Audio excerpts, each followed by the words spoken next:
I am Jackie Cancier, Executive Director for NCSA, and tonight is our town hall meeting.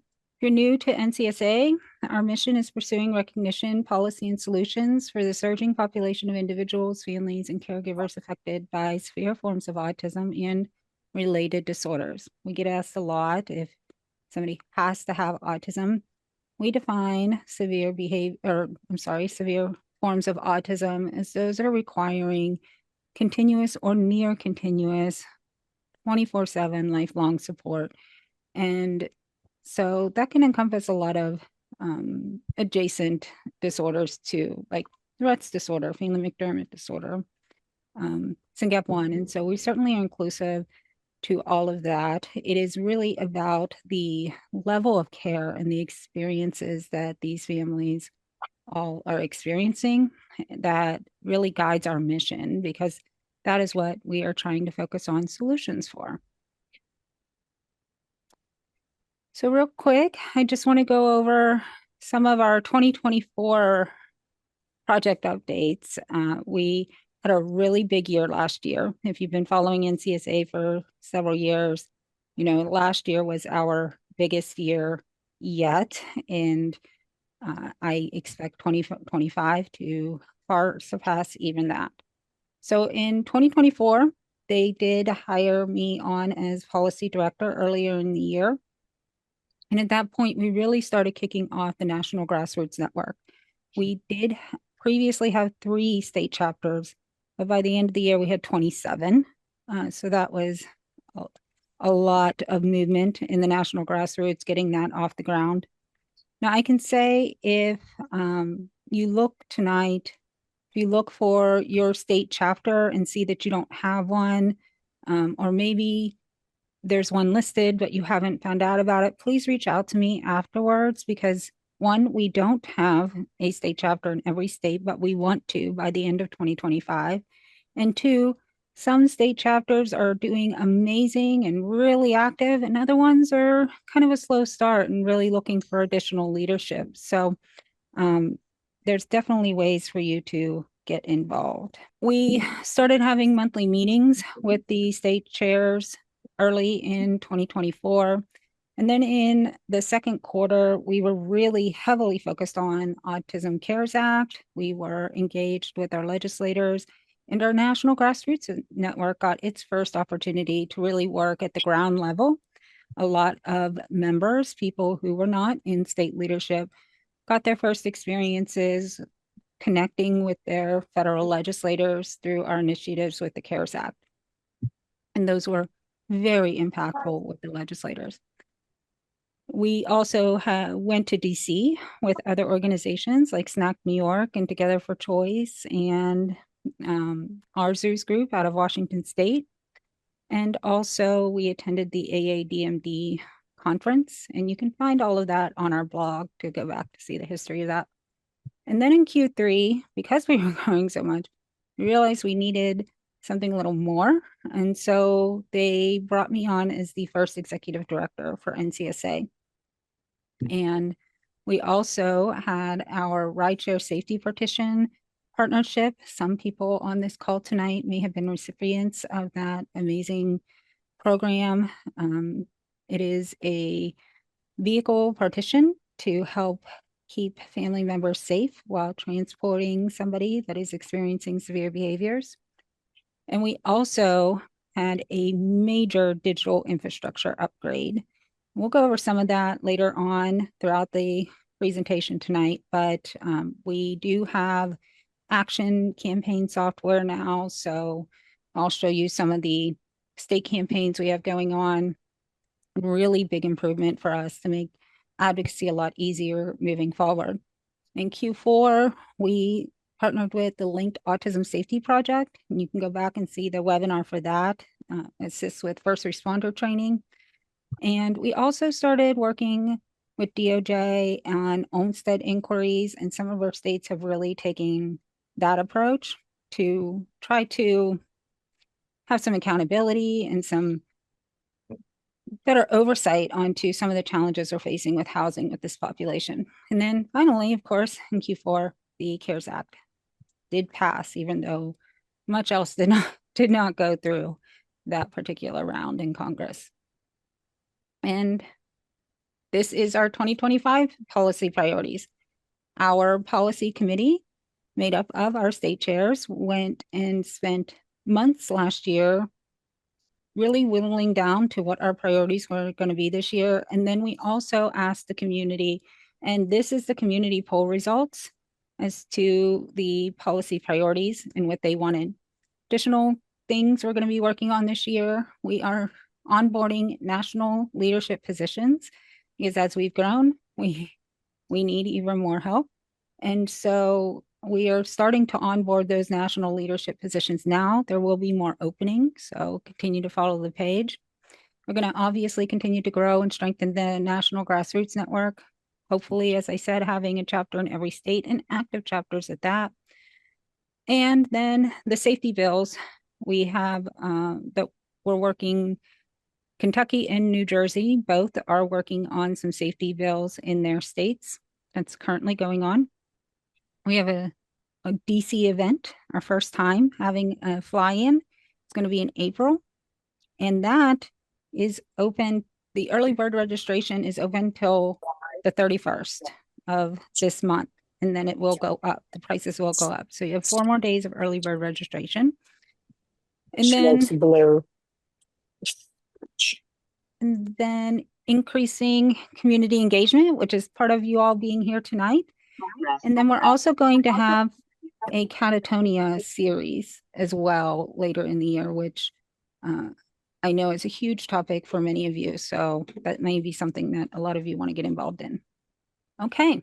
And so that takes us to the next section of tonight's event. We are going to spend the next 15 minutes hearing from some of our state chairs, and the state chairs that I've asked to speak tonight each have a little bit of a different origin story as to what brought them here and what their backgrounds were and where they were at as far as their comfort level and taking on the role and things when they came on. So I thought it would be a really good demonstration of the diversity within our state chapters and our leadership, and kind of give you an idea of what we're looking for with state chairs. So the first one we have is Tammy Snyder from New York. Tammy, are you here? I'm here. Hi, everybody, and thanks for coming. We appreciate it very much, and I'm so glad for new people coming on to see what NCSA is all about. And I think that might kind of be, our main thing of the state chair speaking tonight is I know myself with a 16-year-old severely autistic child, it is very, very, very difficult to commit to anything. I mean, I'm having panic over the 5 minutes I'm about to speak right now because I don't know what's about to happen. So I want to assure everybody that we all get it. We all understand. Jackie, our executive director or leader, she definitely understands. Sometimes we join our meetings. We can't be on video. We can't. Sometimes I only can chat. It just depends. My son has a thing for the phone. He doesn't want me on it. Period. I know some of you probably have that at home as well. And with our New York State chapter, it is, we're obviously new as well. We just started a few months back. But Lisa, I tell all of our members that you do what you can. Like I know I'm not expecting anything insane from anybody as far as commitment and time goes. And that, even if it's just sharing our posts or, emailing a senator when a bill is going through, whatever contribution you can do, because the fact of the matter is that there is no one else that's going to create these changes for us. Nobody else is going to speak out for us. And we know that. We've all been doing this for a long time now, some of us over 20 years. And we know that the only way to, sorry, my son's in the background now, to make change is we got to work together as a team and come together. And I feel like it's really amazing as far as being part of a whole entire nation group is that we learn so much from each other as far as what's working and what's not in what state and who has what and who doesn't and why don't we have that. And that's how we can all come together and make changes federally, because I think that is a huge a huge deal because it should be fair across the board. I think that's all I got, Jackie. Wonderful. And you're under time. You were worried about going over. Yeah, Tammy has really taken on a huge responsibility. New York is a very busy state and it's a big state. And so she's done a lot of great things. She's brought on some really good leadership. Steve's here tonight too. Would you like to say hi real quick, Steve? I think I saw you. There you are. Oh, you're on mute. Yeah, hi Jackie. I love your organization. I think it's wonderful that you've grown from 3 to 27 states. And Tammy's been wonderful.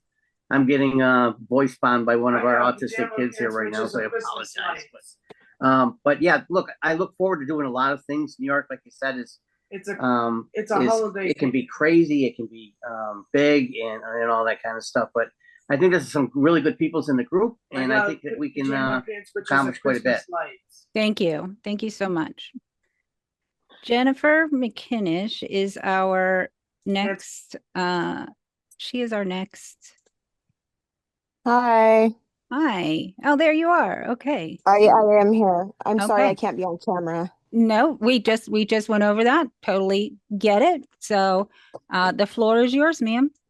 Okay. Well, first of all, Jackie, I just want to thank you. You've given me a voice in my community and an opportunity to better help my son. I think I might be one of the only state chairs with a child under 15. Am I correct? No, there's one other. There's There's one one other. other. Okay. Mhm. I am a single mom with a child who is age 10 who has severe autism, is nonverbal and has intellectual disability. And I have battled with our educational system, especially, and fought tooth and nail to get my son services in the area. I was doing it on my own until I came across NCSA, and Jackie offered me this position, which I am very grateful for.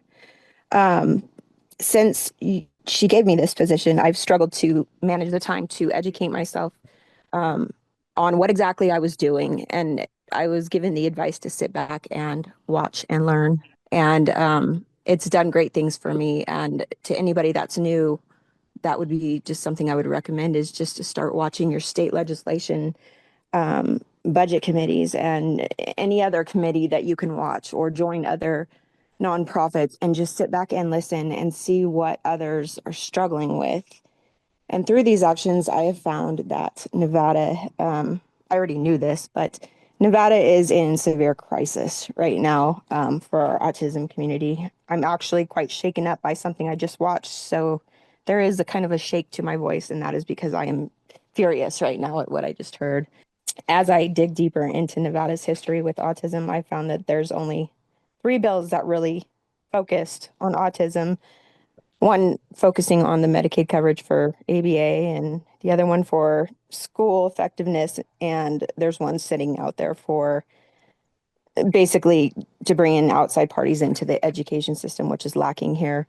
I plan to do great things with this seat that I was given. And even though I have kind of a slow membership going right now, I plan to advocate on a social media level slowly and effectively with proper information. So it's just been a learning curve, and I'm really grateful to be given this opportunity. And I hope to make some changes that are desperately needed in my state, especially after just, yeah, hearing what I just heard. We really need to help the foster children with autism in our area. It's frightening what I just heard. So I'll leave it at that. But I just want to thank you. And I'm sitting here watching and learning, definitely. And I look to anybody that has experience in this with admiration. And I just look to you guys to be patient is all, because I am trying to learn as much as I can while juggling the single parent caregiver role.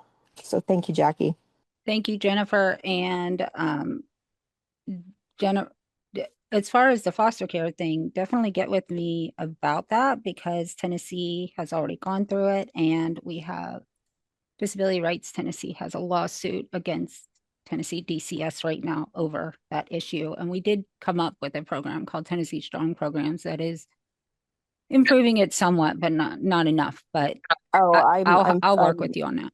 I'm absolutely, I'm just fearful for what's I happening to know. them. Yeah. I don't know if anybody saw that news article that was posted about the housing that they were setting up for the autistic girls being Yes. denied in Hmm. Vegas. Well, that's not even what it was about. And the way that the budget committee, the legislative budget committee, the people representing our welfare system, spoke about, number one, it was not autistic girls because they've been sent out of state. Yeah. Yeah. Well, It's just, they've sent ours to 38 different states. So oh, it just totally, makes me, yeah. I'm We will, scared for them. I'm we will, scared for them. I know. We will, it's one of the initiatives we have this year is working on that. Well, apparently they can be, it's just behaviors that they could be taught, to overcome. And also, ID is apparently not something that is lifelong, Yeah. which Yeah. blows my mind. I So know. I know. But Jennifer's done a really great job under a lot of external pressure. And so that's one reason I wanted to bring her on here is because a lot of people might want to get involved in leadership and get more involved in the grassroots network and think, how can I do that when I have so much on my plate? But I hope that you're able to hear Jennifer's story and how she feels like she has a voice and she's getting more involved in the process and the empowerment in that although it might seem like it's one more thing to add to your plate, it's so beneficial it's to worth it. advocate. Yeah. Our Definitely. next speaker tonight is Mark Kendall. He is our darling of the National Grassroots Network. Mark does so much for us, and he is the California chair as the biggest chapter. And I will turn it over to you, Mark. Thanks, Jackie, Tammy, Jennifer. Great to see everybody here tonight. It's inspiring to see people from across the country. And even I'm in Southern California, Dodger country, and in the spirit of unity, I'm going to embrace Steve's Yankees cap. So just great to see people here from coast to coast. So yeah, I've been in this role since we launched maybe 6 months ago, May or June. And just a little bit of background. My wife Tina and I have 21-year-old twins. My son is in college, and my daughter is nonverbal with severe autism and lives at home with us. So here in California, in terms of launching a chapter, we've been fortunate. Our president, NTSA President Jill Escher, who I think is on this call, she's from California and had done a lot of groundwork, even though we didn't have an NCSA chapter. NCSA was pretty well known in the Bay Area of Northern California. So a lot of my work has been expanding beyond that region, and we've been fortunate to have some pretty strong growth over the last 6 months. And this is where things get a little bit more serious, is I think really the unifying thing here in California that's pulling parents, families into this group is, the question we all think about, what happens when I die to my child with for my child with severe autism? Where will they live? Who's going to take care of them? What kind of life are they going to lead? I think those are the questions we're all familiar with and are kind of serving as the driving force behind our chapter. Our chapters really become focused on areas like housing, future housing options, the caregiving crisis. How do we recruit and retain more direct support professionals? Issues like access to medical care. And the focus is really on how do we improve things now, but also down the road. And that's really what's sort of driven interest in our chapter from this segment of mostly parents who many of them are sort of veterans in this now. We do have some people with younger children, but there's quite a few people who are familiar with this world, but are still looking for progress and some concrete possibilities for the future. So the challenge, I'm thinking of and I wanted to kind of throw out is, we all face this question of how do we make things better for our kids while we already have so many day-to-day challenges? And, as I think about it, one one issue is I think even with our challenges, we need to show up for things. We need to be out there participating. So I really appreciate everybody who came here tonight. This is where I'm going to segue to a quick little commercial for the Californians online. We have a very important meeting tomorrow night, a Zoom with state officials on the California Developmental Services Master Plan. It's our big chance to weigh in on things like housing and caregiving and all the big topics for our community. So I have dropped a link in the chat there for anybody from California or anybody from another state who wants to just kind of tune in. Anyway, that's my one little advertisement for this. Beyond that, beyond California's big master plan that's been underway for developmental services, our chapter, we don't want to put all our eggs in that basket. So we've been fortunate to have among us a Stanford trained researcher who's working with us. And we're going to be coming up with a kind of a mini report for our state leaders that kind of deals with the future autism population, what needs will be, what demand for housing, that sort of issue. And we're going to be kind of elevating that to state leadership from the governor's office to legislators to think tanks, really anybody in the media who will listen. Our idea, our aim really is to kind of steer the conversation in California towards these big picture issues. California has a lot of good data on autism and cases. Uh, right now, it's sort of a decentralized approach, and we'd like to see higher engagement on the big picture future, the issues of, aging caregivers combined with a big, rapidly growing autism population and what that means and how we can plan for better futures. So that's kind of the core of what we're concerned with. Just kind of as a parting thought, um, I wanted to talk a little bit about communications and media relations because that's my background and kind of what brought me into this in the first place. So, I just wanted to stress the importance for all of us, all the different stages of this that we're in, of learning to tell our story of severe autism for a family member in ways that are clear and concise and can bring attention to our community, which really has the greatest needs in the autism world, right? Along those lines, I just want to encourage you to keep at it. A big part of communication is repetition, repetition, repetition. It's a big world out there and it's hard to get your message through. There's a reason why politicians give the same speech over and over again. It's because it's a new to the audience and it's hard to break through in the public consciousness. We need to take every opportunity we can to reach beyond our little niche of the world and tell our stories to a bigger audience. Uh, if you can, this week, write a letter to the editor or an elected official, find your way onto a podcast, post on social media. Just find one tangible step you can do to kind of advance our community in some way, even though I know everybody has a lot on their plate. I would also encourage us not to get distracted by people who try to keep us from speaking. We just don't have the luxury of getting pulled into social media squabbles. We got to focus on advancing our community. Let's stay on message because the future of our kids is just so important. Um, I know our community has huge needs, and I'm just inspired by everybody being here today. I really appreciate it. I always think of we sort of live in this very private, quirky caregiving world a lot of the time, but then we're also called upon at really any time, whether at an ER or at a school or anywhere in public. All of a sudden, we're advocates and educators and ambassadors for severe autism.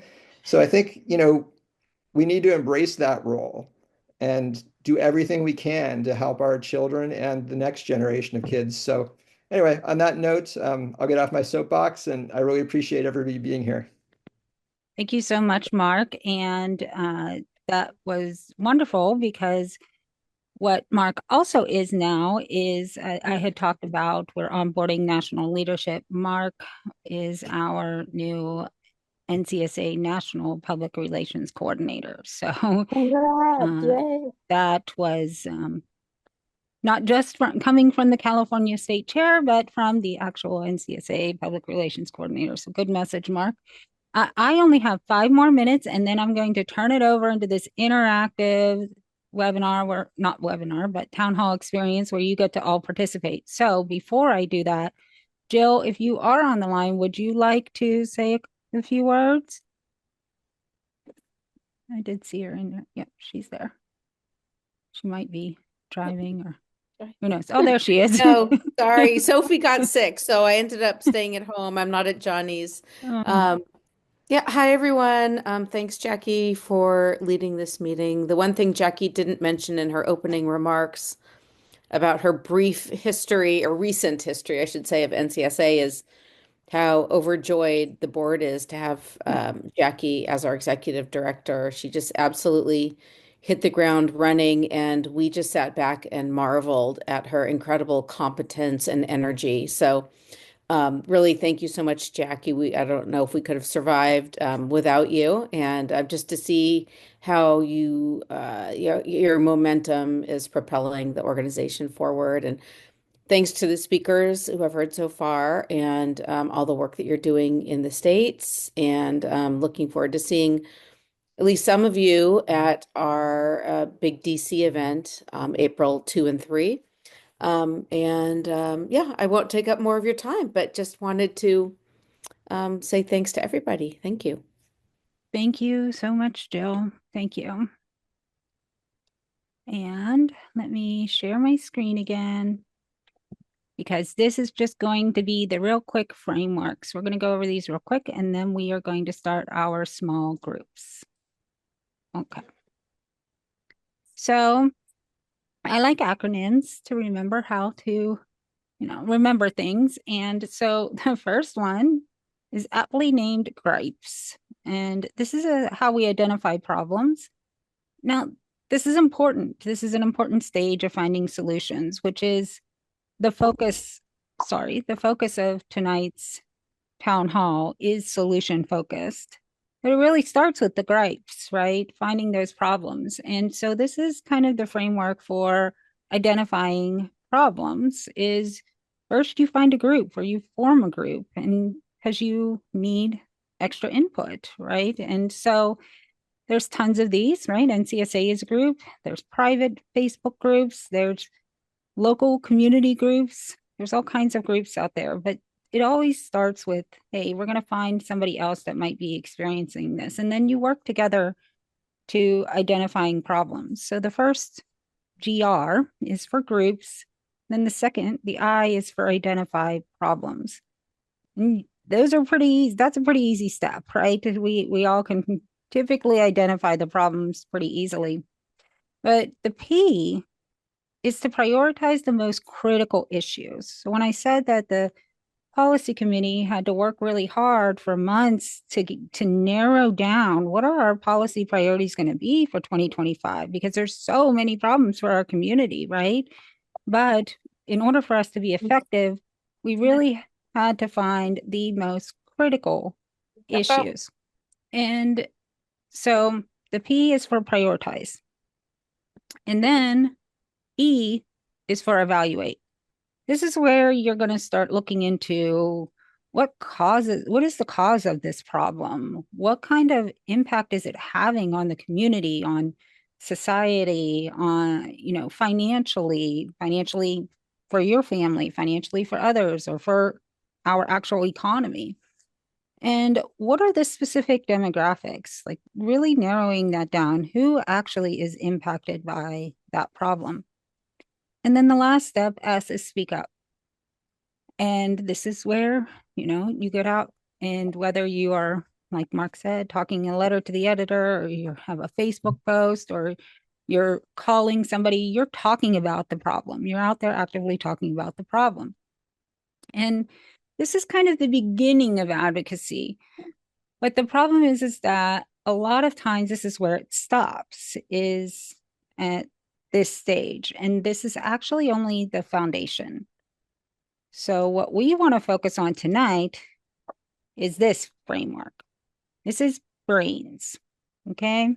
This is how we actually can achieve success with these problems, because problems need solutions. And that's really what advocacy should be about, right? It's actually getting to the solution. And so for B, is for brainstorm. And that's what we're going to do in these small groups. We are going to break out into small sessions and we're going to brainstorm ideas. There's no right or wrong for these, just you'll be in small groups, toss out your ideas, and that's it, you know? But when we're talking about solutions, things that the way that we start whittling these down is first we consider, is this solution have a risk to it? Is there going to be any unintended consequences, maybe to adjacent populations? And if you don't think of the risks, trust and believe there will be some type of advocacy group out there that will think of the risks, and you will have to be addressing them further down the road when your solution might be in bill stage, you know, it might be in a legislative bill at that point. So whenever you're thinking up solutions and you're brainstorming ideas, try to think, at least on a surface level, what kind of risks that solution might have. And also, this is a really big one, attainability. Is it attainable? I mean, we all can say that, you know, we think that they should build, you know, all these houses for individuals with severe autism, and they should have, you know, these big giant waivers and all these things, but how attainable is it? And that is probably the biggest key to brains is attainability. So for example, in our current administration right now, there's going to be a funding freeze. So we're not going to be able to really be presenting solutions that are going to be costing something. So try to think outside of the box. Are there other ways that we could get to that solution? Is it possibly that we use other community organizations, 501c3s? Is it something that you do crowdsourcing for? Is it something that doesn't take any money and it's more based on volunteer work? Whatever it might be. But try to think of attainability for solutions. Impact comes in again on the solution framework. Start thinking about how big of an impact could this solution have? Is this going to be something that helps a whole lot of people? Is it going to be something that's very targeted to a local community?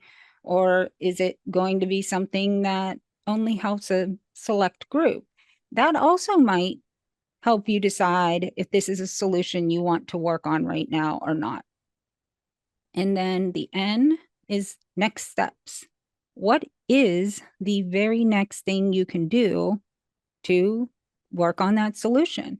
And it might not be that you're going and drafting up a bill. It might be that, hey, I need to do some more research on this. Maybe I need to collaborate with other providers, other professionals in different specialties and get a better understanding of this subject.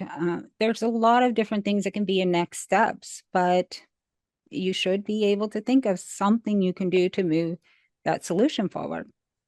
And finally, the S is summarize. And as Mark was talking about earlier, and I'm really glad he brought that up because he didn't know what this was going to be about tonight, is we really have to work on having our message be concise and clear. And why this comes into play is because a lot of us heard about, you know, our elevator pitch in college and things like that. And that's really what life comes down to. When you get into the rooms with big decision makers, you don't have a lot of time. You don't have a lot of time to pitch this really complex idea. It's going to be 2 to 8 minutes max. So tonight we are going to start you out at 2 minutes. So the way this is going to work is here in a minute, I'm going to open up breakout rooms and you will be able to, and everybody remember this, brainstorm, risk, attainability, impact, next step, summarize. You don't have to do all of these because you're going to only have 6 minutes. But this is the solution framework. This is the things to start thinking of. So when I open up these breakout rooms, you are going to get to pick which room you go in. This is going to be round 1. And you'll have 6 minutes in this breakout room to work as a group on solutions. I would like you to pick one person or one person generously volunteer to be the spokesperson, because when you come out of that breakout group, that spokesperson, you won't wake up. We're gonna go ahead and mute. that spokesperson is going to have 2 minutes to come back into this big room here and kind of summarize what you guys talked about as far as what kind of solutions you might possibly have. And again, this is just a workshop. We're not looking to solve the world's problems tonight. This is to get you practicing, and it's really a thinking exercise. There will be a timer that goes off in your breakout rooms to let you know you have 60 seconds left, and then it'll automatically bring you back to the big room, and we'll start with the spokesperson for each thing.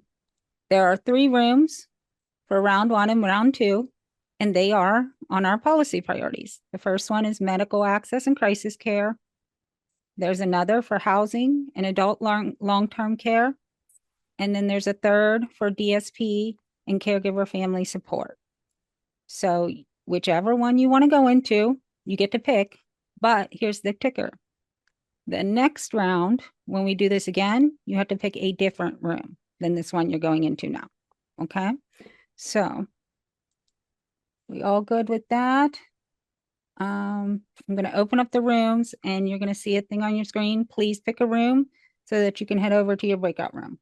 You're just turning a blind eye. Welcome back, everybody. Wow. Yeah. So those are fast paced, and I imagine there are plenty of you here who had much more to say. And don't worry, we're going to have at the end of this, we're going to have a solution workshop. So you're going to get a chance at that again. But for now, let's move quickly into the next part, which is the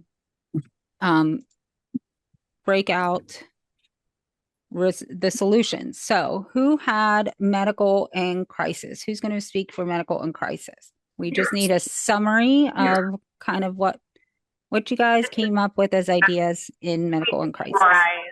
I apologize. I don't remember who our leader was, but we talked a lot about we need access to beds, and then we need a better system. Can you? I'm so sorry. Can you give me one moment while I mute all, and then come off mute after I mute all? Okay. Okay. Because we're getting some feedback. Well, I know Julia was talking. Oh, there it is, Julia. Does somebody else want to talk? Yeah. Anybody for medical and crisis? Okay, I can just be brief. We talked about the need in all of our locations. We need to have more inpatient beds for children in crisis, but we also talked about we need more outpatient services so we don't get to the point they're going to the hospital. And once we get into the hospital, we need to have more consistent and better systems to handle children for the nonverbal population. It sounds like some of the hospitals were doing better than others, but not having patients waiting in common areas and getting access to the services and actually the physical and mental exams that they actually need. And that's more difficult for the nonverbal population. You know, it doesn't work well to have a kid sitting in an emergency room common area for hours or days waiting on a bed for safety. So I think we all have some great ideas. Yeah, sounds really great. Sounds like a good start. And for those of you that are interested in joining the Grassroots Network and getting more involved with NCSA, there is going to be a heavy focus on medical access and crisis care this year. That's why on all of these. That's why we're addressing them tonight. So next one, housing and long-term care. Who would like to speak for housing and long-term care? I'll summarize really quickly because I took notes. We had an example of bureaucratic obstacles in Michigan where you can't, even if you find a good housing setting that just happens to be over the line in another county, it's difficult or not possible to access it. So we saw that as broadly representing the category nationwide of all these kind of odd bureaucratic obstacles to housing that our community faces, whether on a federal level or state by state level. And then we had another example where there just wasn't going to be an option for the person. They were going to probably end up in an ER type setting. And we saw that as representative of this broader issue of the lack of options for housing just in total. And then Jill kind of connected that to our legislative aims we've discussed, you know, kind of the dream of legislation that would change 1915C and direct states not to put put up these sort of arbitrary obstacles to housing. So that's as far as we got, but it was a good conversation, and I'm sure there's like we could spend hours more on that. Yeah, we definitely could, and we will in DC. Yeah, for sure. Okay, DSV and caregivers. So I just wanted to say we had a really great conversation because we talked about DSPs being a job and not a career.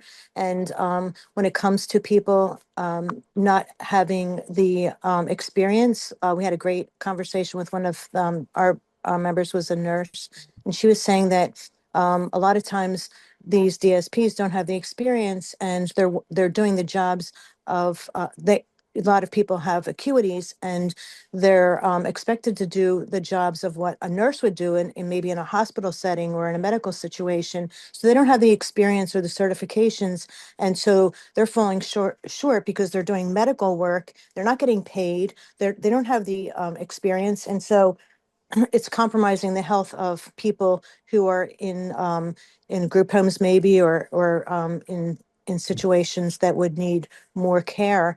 So DSPs are they're not equipped to do the work that they should be because they're not getting paid enough. It's not a career, it's a job. And so lots of times we need to really re-examine what are we doing here? Like they're falling short uh, in the care of the individual. And so these are like unintended consequences. And where are we going? What are we doing for future care of the people? We have to really look at what we want to do and where we want our individuals to be, and safety and protection, and why parents some states don't have parents as DSPs or self-directed employment, and that should be open as an option that parents can use their budget money to get paid to care for their individuals too. Okay, so I'm hearing, as far as solutions, I'm hearing that to have a more of a career path for DSPs and not just a job, that there is career advancement opportunities for them, the increase in pay, also increase in training to enable more safety for the patients they're caring for, and self-directed caregiver pay for parents. That was a lot. Certifications so that they can do their job correctly. Certifications. Okay, that was really good. All right, you ready for round two? Because after round two, we will get a little potty break, whatever it might be. So, this is the last time. So we're gonna do one more round, and then we're gonna do this again, where we do the 2-minute summaries each, and then we'll have a short break and continue on. I'm gonna open the rooms. Everybody that can go into your rooms, go into them. Please choose a different room than you did last time. And then anybody who's having a hard time getting into a room, we'll put you in it again. So just stay tuned.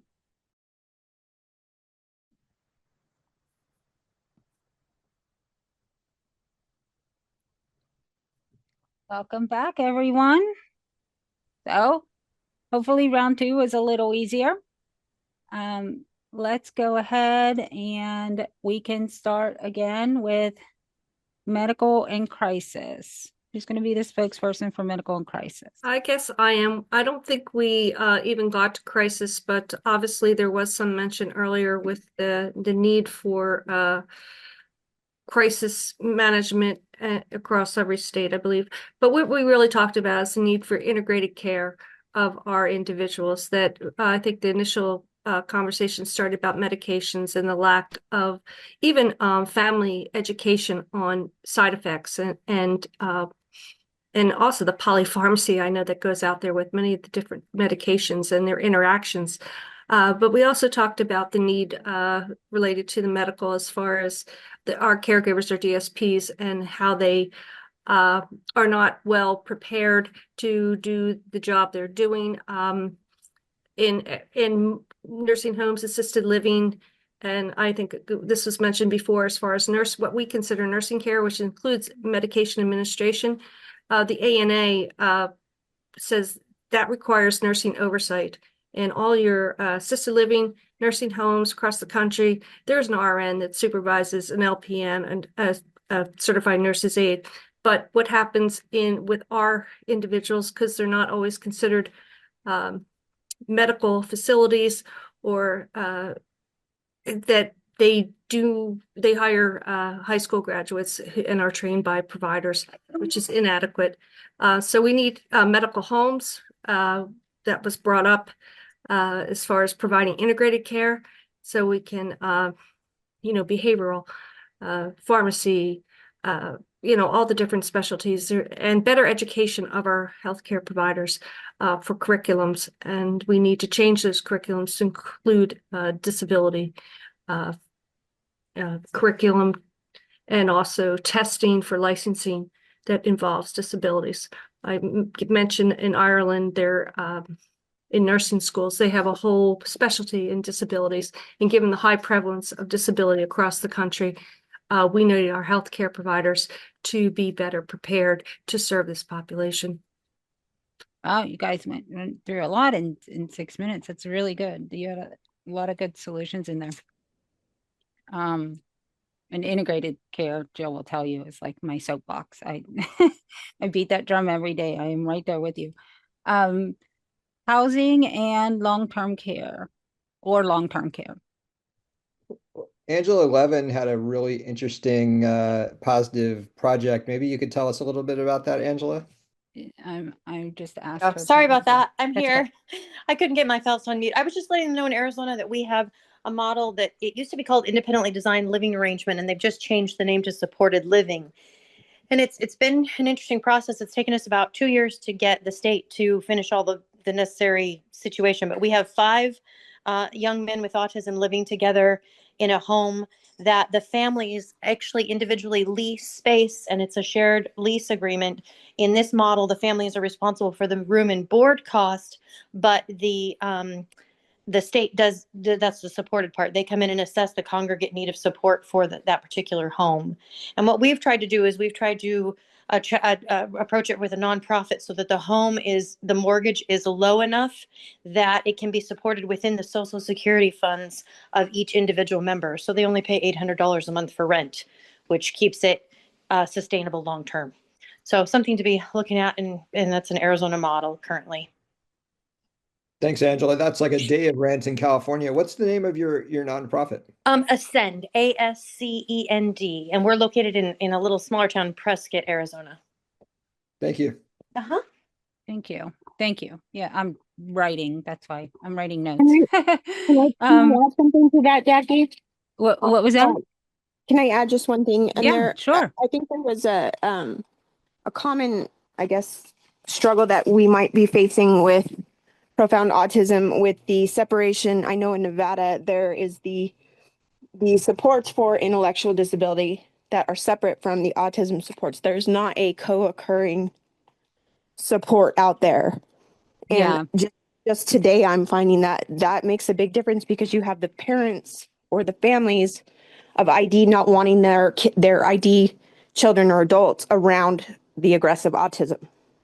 Yeah, and that all goes into that integrated care and the biopsychosocial models, and that's certainly it as long as I'm ED, it will always be a big priority for NCSA, because it is what I live and breathe. I agree. We need better integrated care. And next for DSPs and caregivers. I can try to summarize here what we talked about a little bit. Thank you. So we had talked about creating a certification for these providers, but somebody, I don't remember who it was, brought up that it actually may make things a little more difficult. She had experience. I think she said she owned a long-term care facility, and it makes it very difficult to actually go through the process. It's like another bureaucratic layer. We talked about better training and taking pride in the job, and making sure that they're trained appropriately. One of the concerns was, especially with medication administration, that they're not being trained appropriately. They're just being trained by another one of their colleagues who may not be a medical provider. So there's some issues with medication administration. What else did we talk about? anybody else can jump in if they want. I think that was pretty much it. Really talking about making it more of a career and taking pride and making sure that they have the appropriate training and making sure that they're paid for the training that they're doing. Because I know in Michigan, at least in my county, they are not paid when they do the trainings, and the trainings are pretty extensive I that they think have to do.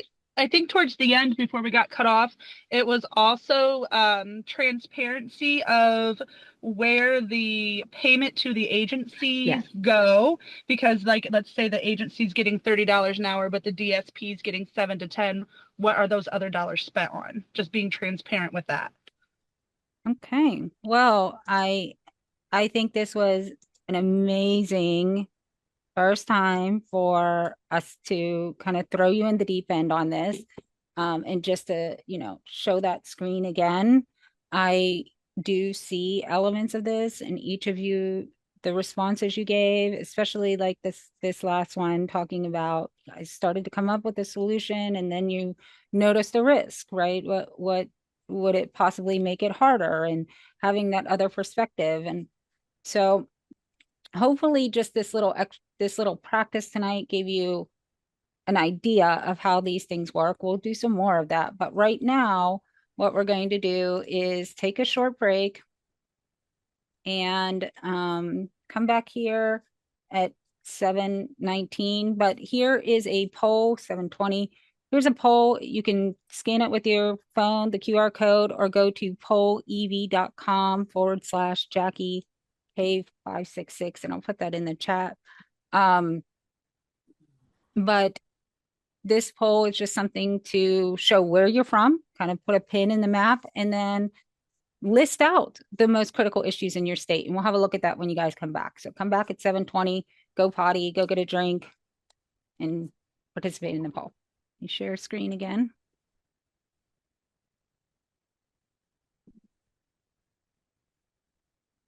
Okay, so this is where everybody is from tonight. Is that showing the right?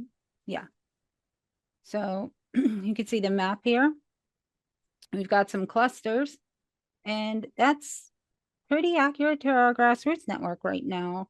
Honestly, we're missing kind of this area here. We do have North Dakota, and then we have Minnesota, Wisconsin, but these rural, bigger states up here, Wyoming, Idaho, we don't have a grassroots network built up there yet. We're hoping to, though. These southeastern states have a lot of work to do with profound autism. So we really, really need some more activity with the grassroots network down here. We do have Georgia, but we don't have, Alabama, Mississippi, North Carolina, South Carolina. So we definitely are looking to expand into those areas also. But let's see your results. This really cool word cloud is, I'm going to take a picture of it so that we can keep it. This really cool word cloud is your results. And housing, lack, care, crisis, biggest words in there, right? And it's moving when you see it put together that way. All the different states talking about what it is that's most impacting this population, and getting to see it weighted like that in a word cloud. It's really powerful. So I will share this with you all when I send out the feedback survey so that you can have that and take a look at that again and again, just to know what really is impacting this population. So that was a little fun activity. And hopefully you guys, what do you think of the word cloud? What do you think of the survey? Do you enjoy seeing that? I'm going to get out of here. I'm going to go back here to this one. Okay. So hopefully everybody had a nice little break. I know, I love visuals too. And so I hope you did like the poll because we are going to do it again. I know, it's just we love these things. So this is the next part of the town hall tonight, but we're not going to break out into small groups for this. We are going to just spend a couple minutes. Yeah, yes, we're just going to spend a couple minutes on the idea of who are decision makers. And this is, I'm not going to give you guys any kind of lead with that. I'm just going to let you talk it out. You can go on to this poll here, kind of brainstorm it, and just enter in your ideas of what you think. Who are decision makers? Legislators, okay.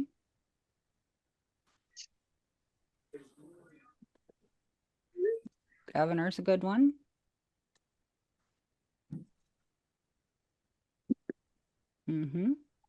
Directors, agencies, there we go.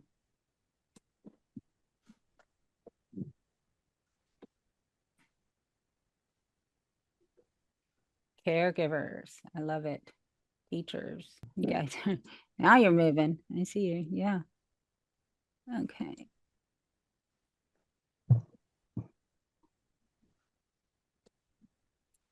Okay, here's our word cloud for who are decision makers. And what I love about this is that you're right. And it's continuing to change as we watch it, right?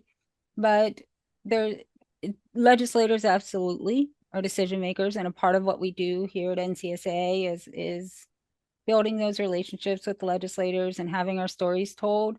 But this really gives you an idea of how many other people we should be talking to, right? And making sure that they all understand and know our stories and the struggles and the solutions that we need. And sometimes the solutions we need may not be something a particular decision maker can do, right? So, for example, we have federal regulators like CMS, and then we also have our legislators. And we can't really go to our legislators until we go to the agencies, and we have to work things out with the regulatory offices first. And then when we exhaust all options there, then maybe there's a need for new legislation and we can take it to the legislators. But if you were to go to a legislator with issues on CMS, oftentimes they're going to ask you, what does CMS say? Have you talked to them? Right? So there's a lot of different decision makers. And that's really what this exercise is about, is understanding that it's not just one focus. We have education, directors, the state versus federal, big deal. Teachers, parents, members, providers, managers, all really great answers there. So again, we'll screenshot that and take that so that you guys have that also to think about.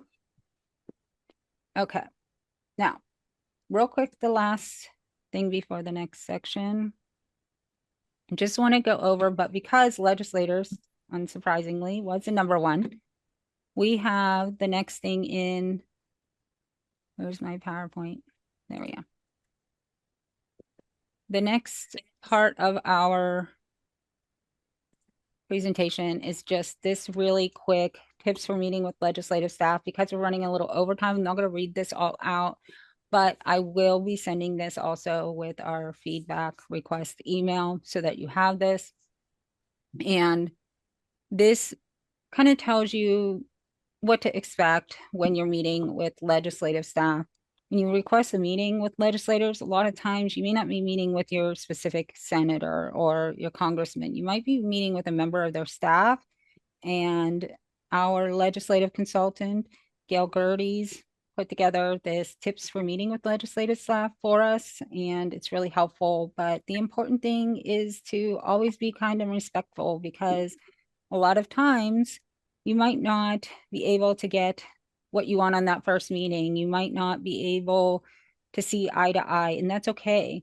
But still always be kind and respectful, because these are repeated conversations you're going to have. And oftentimes staffers do stay on even when legislators switch out. There's many within Tennessee who have been, all the way back with Senator Corker. And once he retired and out of the Senate, and then now they're with Senator Blackburn's office, and it's the same staffers. So I have longer relationships with the staffers in a lot of offices than I do the legislators, because the staffers stay even when that changes out a lot of times. So you'll have those tips. So the next thing is the next breakout room. Okay. And this one is going to be a little longer, but it's not going to be on the same trying to build solutions out. This one is going to be about you. I just want you to have a casual conversation in your rooms. This one's going to be an automatic selection. So you won't be picking a room. I will just click a button and it will put you in rooms evenly. But this one is about what are your strengths. Just pick one, right? So, it might not be something you feel you are the best at in the world, but if you have to think of it in which kind of way do I communicate that I hate the least, choose that. But is it writing? Is it that you like speaking? Is it like you like talking on the phone when you're talking to people? But I just want you guys to have a casual conversation. Make sure you try to allow everybody to speak as much as possible. And just talk about what your preferences are for communication, just so that you can kind of work that out in your mind, because that's going to be important for the next step. So I'm going to send you off into breakout rooms, and it will assign them automatically and just break the rooms up evenly.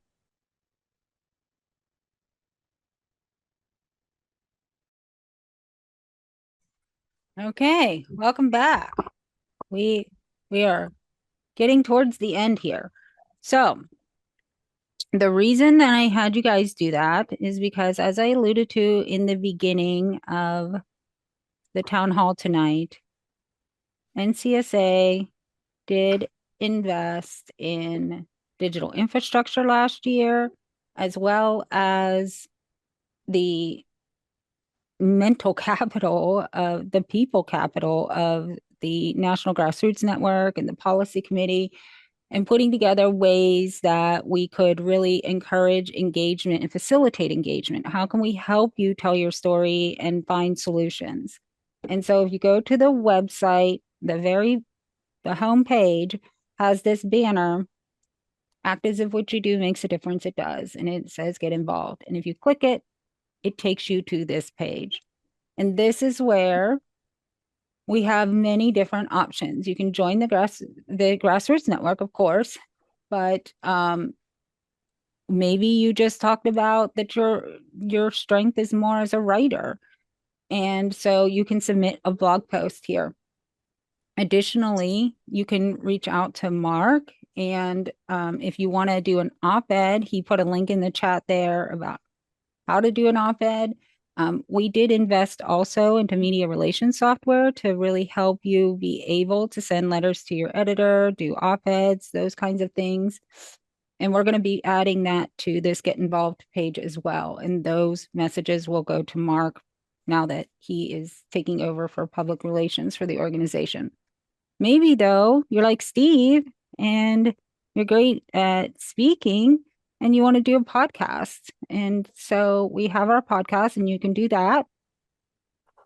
Or maybe you have a solution already, some kind of resource. You're working on a housing project, or you work in an integrated healthcare clinic and you want to talk about that and bring the solutions to the community.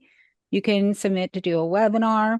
We have the vocal video is another thing that NCSA invested in. And if you go to our YouTube, you can see a variety of authentic awareness videos, and they are very powerful. I saw Deborah Wallace on here tonight. She did one, which was just outstanding, about the challenges that caregivers have trying to work while providing this level of care with adults, and there's no services.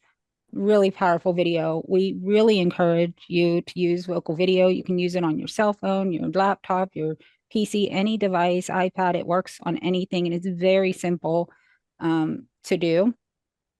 And we have volunteer sign up. If you want to get involved, we have lots of different opportunities to get involved. So whether you want to get involved in the politics of things and the policy making, or if you want to take some kind of more anonymous role, we can do that. You can write a blog post and it doesn't have to have your name on it. And, you know, we are here to meet you wherever you're at in your comfort level of getting involved in this process. So the next and final, well, not final part, we're going to have a few minutes at the end for Q&A, but the next thing we are going to do, kind of the last group project before we wrap up, is, let me turn it on. It's already on. Solutions. And we're not going to go into breakout rooms for this. We're going to stay here, and you can talk these out if you want while we're here. But it's, again, back to the poll. So let me share the link in the chat. Excuse me, I can't talk anymore tonight. Paste. There we go. So we can stay in the room all together, but this is where we're going to put this, combine everything we kind of learned tonight about really focusing on a critical issue, something we could do, something that's going to make an impact. And how can we turn that into some kind of action? Because all of us tonight should be able to leave here and think of one actionable step we can take towards more solutions. And again, not just the gripes, right? But the brains part of it. What is something we can do to make the lives of individuals, families, and caregivers affected by severe forms of autism better? And you can go through these, and you can also even upvote them if somebody puts one in here that maybe you want to do too. We have educate professionals, speak to legislators, teach people how to tell their story. Storytelling will have an impact. You could create a storybook. That's great. Of all of our stories to present. More education about profound autism and more visibility. Online support groups.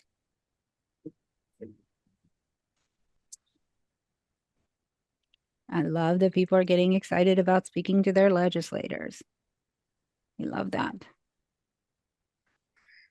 Supporting other families.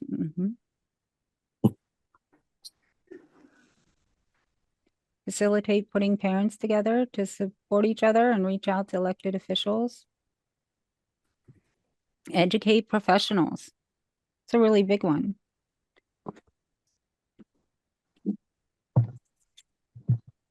And I'll tell you, a lot of times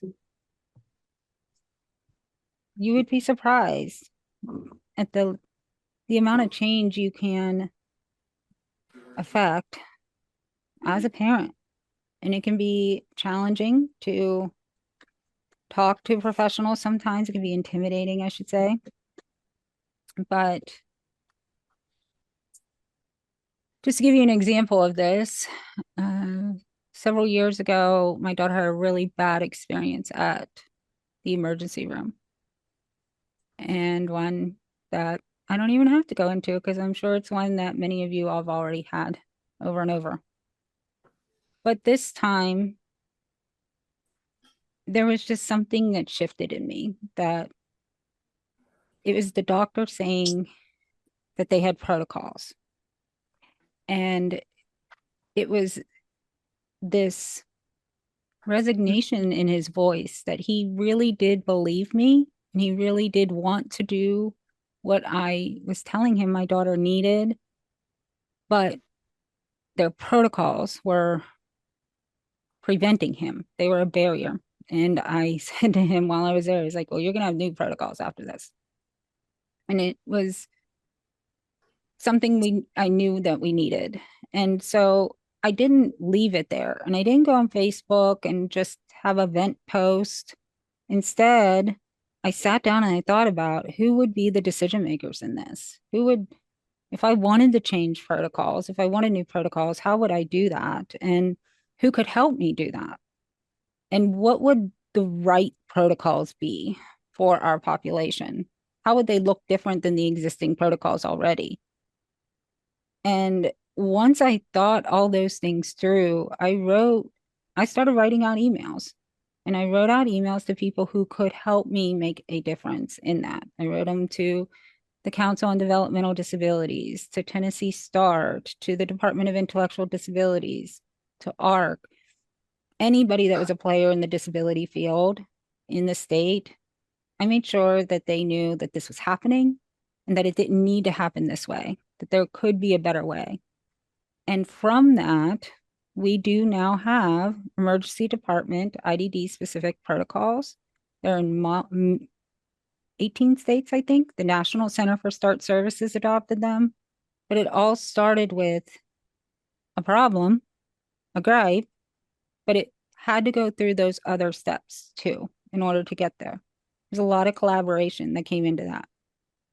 And so that's just one example, but just a mom can achieve a lot if you are strategic about it with this. And so that was kind of the whole point of the town hall tonight. Are you guys able to see the responses on your end, or do you need me to? So we got speak to legislators, educate professionals, testify on bills. Testify on bills is an important one. Several of you on the town hall tonight have done that. Have an online support group, teach people how to tell their story, communicate needs, very important. Share stories, educate healthcare practitioners, train professionals, update medical terminology to reflect the diversity within the diagnosis. Yes. Would like to learn to be a better advocate. Absolutely. Absolutely. Getting our story to larger audiences, educate parents, getting our story to, I think it got cut off, facilitate putting parents together to support each other and reach out to elected officials, more education about profound autism, more visibility, very important. We are going to have 6 individuals with profound autism at the DC event, which is so exciting, having individuals with profound autism at the Capitol meeting with legislators. It's going to be really a powerful moment. I'd love to get each state lead on our podcast. And I guess this might be Steve. Steve, is this you? To tell their stories, because all of us matter. Is that you? Yeah. Yeah, it is. Steve had Tammy and I on a couple weeks ago. He's a really great guy.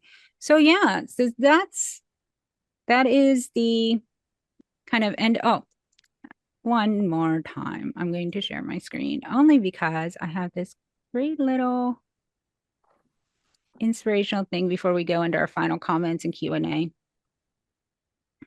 You guys able to see that? Let me see. Is it showing the right screen? Yes.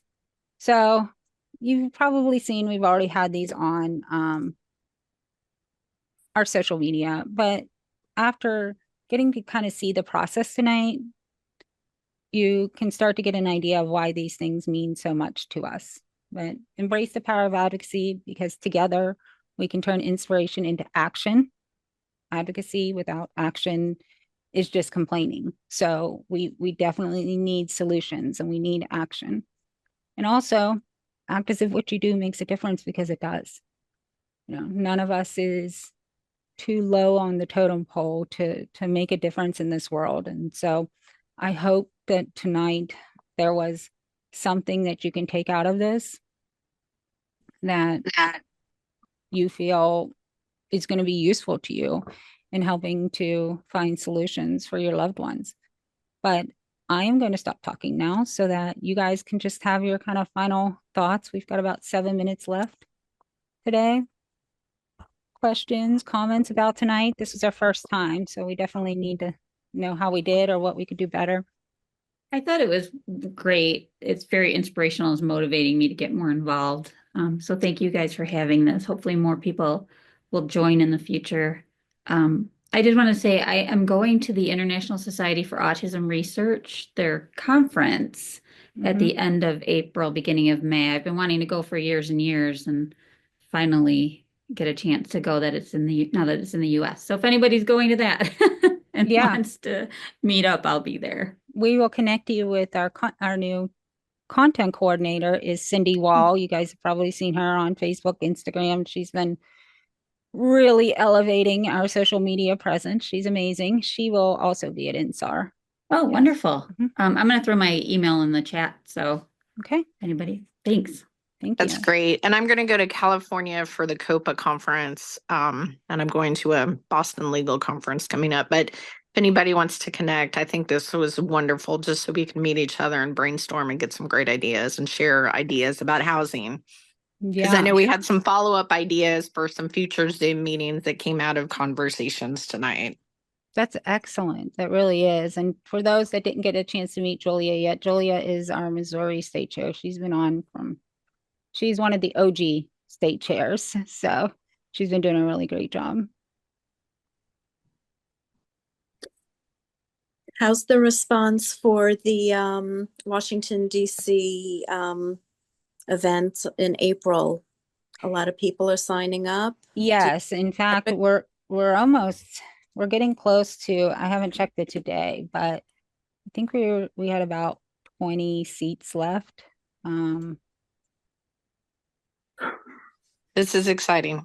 Yeah. So the day is about training, and then you use those skills for the second day when you talk to legislatures. Yes. And so everybody who signs up, we're going to have this tonight was kind of a pre warm up to the DC event, just to get everybody kind of in the mindset of advocacy. But everybody that signs up is going to have access to an exclusive advocacy training that is going to happen virtually in March, so that when you come out to DC, you feel more prepared. And that night is all going to be about what our legislative asks are going to be. And we will go more in depth over those do's and don'ts and how to meet with your legislator. So you come in there feeling comfortable and for the day of training. And those invites will go out to everybody who's registered for the event. And then the day of training will be inspirational. And then also we will have the whole afternoon is going to be really hands-on kind of training, getting you ready. And then the next day we'll be going out to the legislative offices. We will preset those meetings for you. You'll have a web app that you can just click the website, and it'll have where your meeting is, who you're meeting with, when you're meeting with them, who else is in your meeting. It's a really great feature. It's also part of this digital infrastructure upgrade we had last year. Awesome. Well,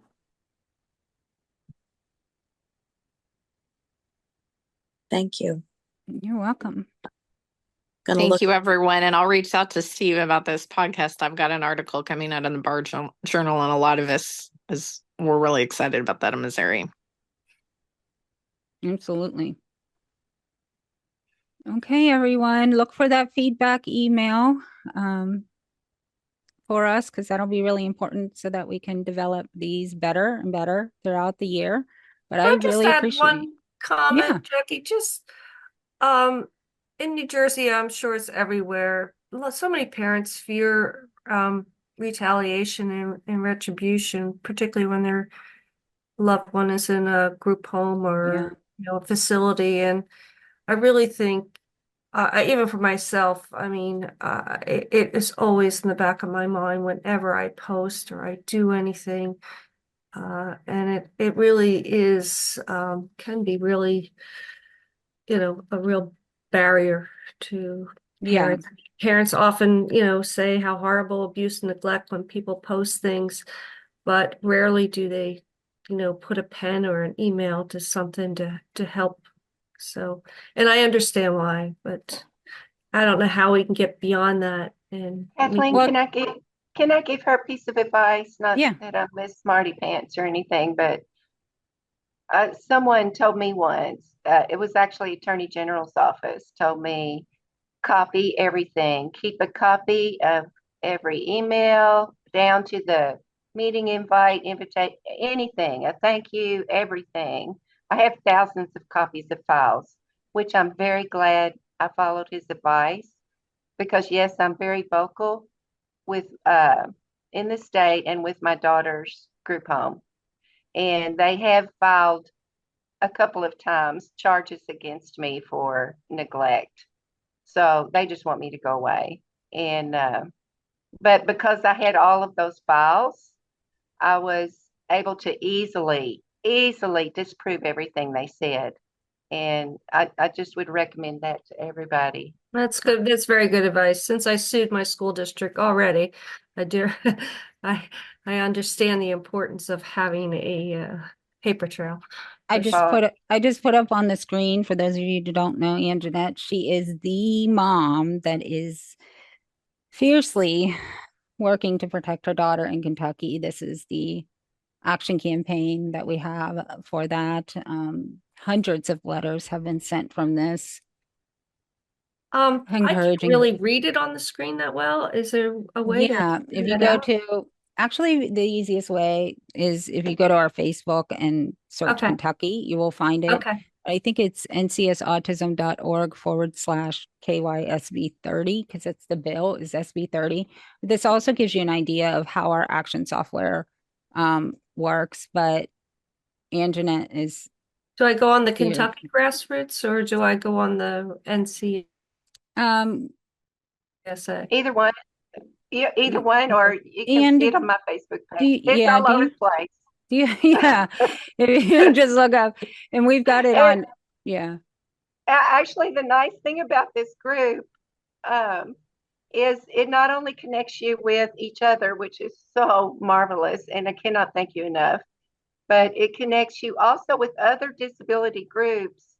And since this bill started and some newspapers did some articles, another advocacy group has contacted me and they asked me today if they could share the letter writing thing because they want to pass it out to their whole mailing list. And they are very credible in our state. A lot of people listen to them and they have huge donors. So, I mean, but that's because of this. And I don't know, Jill, did Jill Escher start all this? Because, I mean, it's amazing to me how it's grown. And I'm probably going to talk too much, but I just have to say, my daughter is almost 34. She looks like a 10-year-old in that photo, but she's 34. And when she was diagnosed, there was nobody. It was me and her. And she was sitting up against the wall, hitting her head up on the wall, wiggling a sock in front of her face all day long, not even looking. So, I mean, everything I've done, I've had to figure out myself. And I just am so happy to see that this is not that I'm happy that other people have it, but I think you're bringing us together. And I have found people in the state that are also advocating with legislature that I did not know about. And I know about them because of this group. And I mean, it's just a wonderful thing. You guys use each other. We have to use each other and stand together, and we're going far. I just know it. Things are going to change. They're going to change soon. I can feel it. Yeah, I completely agree with you. We've been saying that a lot with the Grassroots Network. The momentum is just palpable in the past year, and it just continues to snowball. For those with younger kids, like my son is closer to Anne's daughter's age, and it was like 1 in 10,000 when our kids were young. Yeah. Like mine's I had to 33. I had to be given an article on even what it was. Like there was like not even like nothing out there. There was an no article in People magazine And the Autism Research Institute was Yeah, talking about it. I don't know if that's what you saw, but a friend, my mother a and specialist in infants and toddlers had to go over. I mean, I'd kind of heard of yeah, it a little bit, but like literally, and you fought to get, there was no ABA. You fought to nothing, get 1 hour of speech and an no hour of respite, OT a week. That's nothing. what you fought for, to Mhm. get 1 hour of speech and 1 hour OT a week. And like And it, there was one book in the you guys library, are No, it one was book. refrigerator mothers. Yes, it was Bruno Bettelheim. I'm like, I fell off the planet at that point. I'm like, you The know, people at the so I mean, playground, you tell them they're autistic, and they would say, "Oh, it's so nice he's all artistic." I'm like, yeah, no, or no. oh, too so smart. I I heard agree too with smart for Anne. your own good all the It time. does give me hope that all these great moms and dads behind us are now like, it's like the Yeah, tiger moms and dads, like just yeah. adding, because there wasn't a voice before, and so it does make you feel like you're not I do alone. worry about the So younger moms and dads only because we had to learn, ABA, we mhm. had to learn it and do it.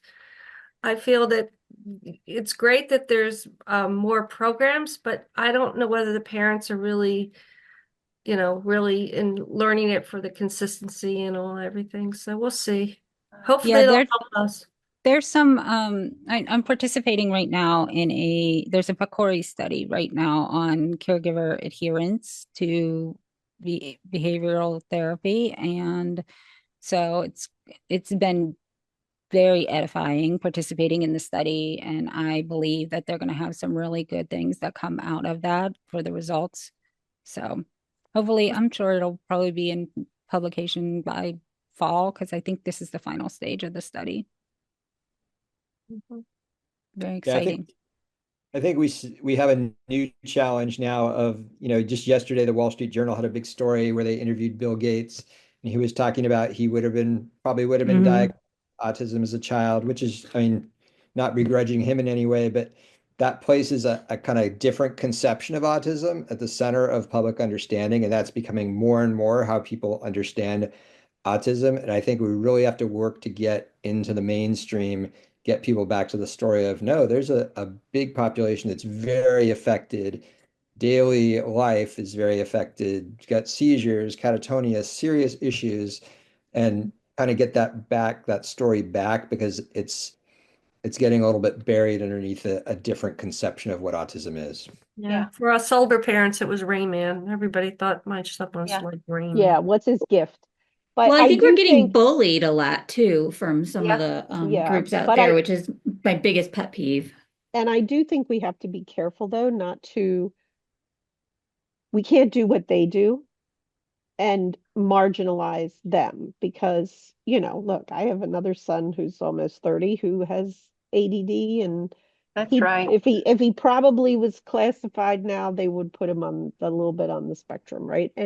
Yeah. And I know he, like, my older son, he doesn't even have a concept of wanting to belong to things, whereas, they have their own challenges, and Yes. I don't want to be the bully and marginalize them like they've marginalized our kids, right? And Because I think they yeah, do have their challenges, right? So I'm always yes. really careful when I post to be respectful of their challenges too. Yeah, Absolutely. that's an excellent point. And here, what my take on it has been, that there's so many things we have to solve for us to be able to die peacefully and feel like our children are being left a world that is going to be able to provide care for them, right? That we're way far away from that.